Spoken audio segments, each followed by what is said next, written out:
Sorry, the video cut out. I lost a little. I had no space, so it kind of cut near the end. But yeah, hopefully I can get this done. I'm also starting finally some painting, so yeah, this should be interesting using the watercolors. So far, it's been a real adventure. I should probably be using less thickly, like just kind of like going lighter first and then like really, you know, going light to dark, but I'm kind of just going with the flow and figuring out what the piece wants to be because so far I just have five being worked on. So um, sometimes the piece itself doesn't like I don't know what I can't don't really get much say in how it turns out, good or bad. You know, sometimes with doing art, it's more about your ability to just work on it, and as you're doing it, going with the flow, going with the motions, like the ability to do something out of full cloth, basically. You really don't know what you're getting into. You don't.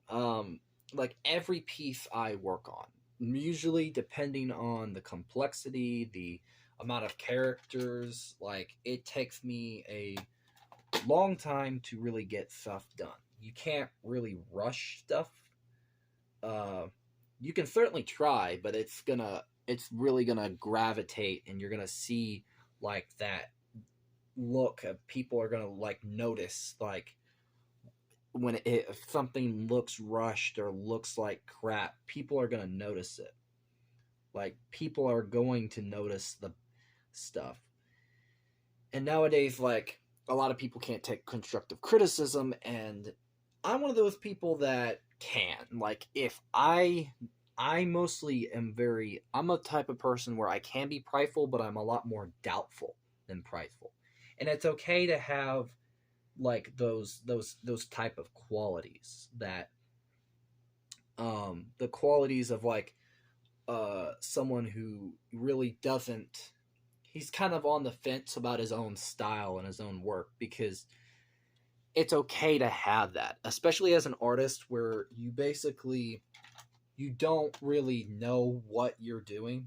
If you're early in your career or you've been doing it for a long time, it's okay. Like that is just a given, depending on, it doesn't matter what medium, whether it's digital or it's painting or it's just doing it for the fun of it. Like every artist, even professionals, are have that in their that feel.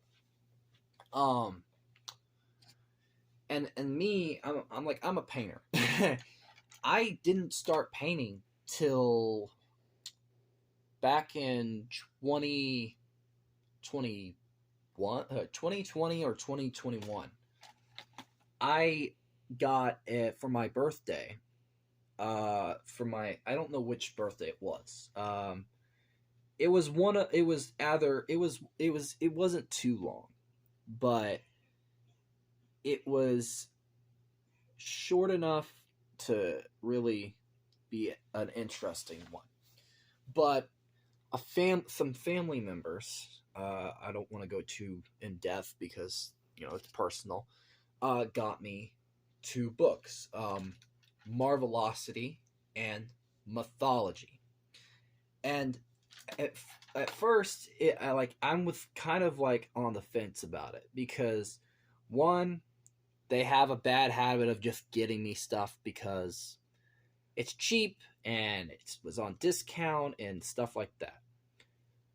But in this unique scenario, I am so thankful that they did, because it gave me a brand new perspective. It gave me something that I did not know of and I did not have before, that I at first like you could say I was just grateful that I got some stuff and la di da di da. But now looking back at it, if they never would have gotten me that, I would have never got into painting. I would have just been a loss for what my style wanted to be, and I wouldn't have known um,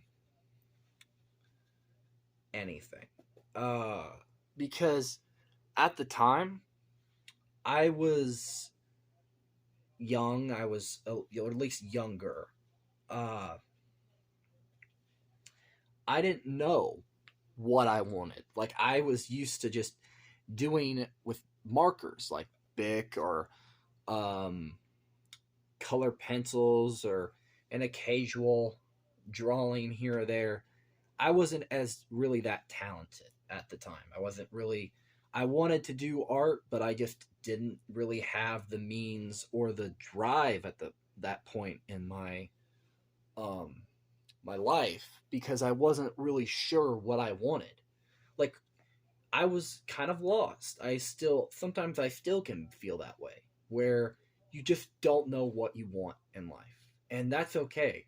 You just have to find that itch or that drive, whether and it can come in an unexpected way. For me, it came with two books, two distinct books from an artist and a painter, and it was a comic book artist who paints, called Alex Ross.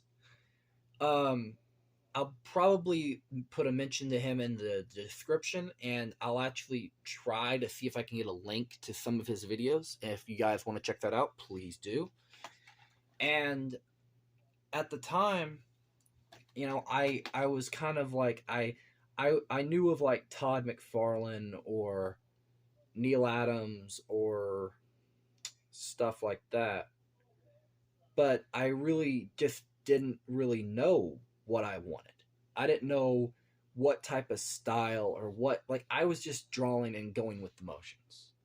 Like, do you ever just have that, like I was like a kid, and like I was like a 4 year old.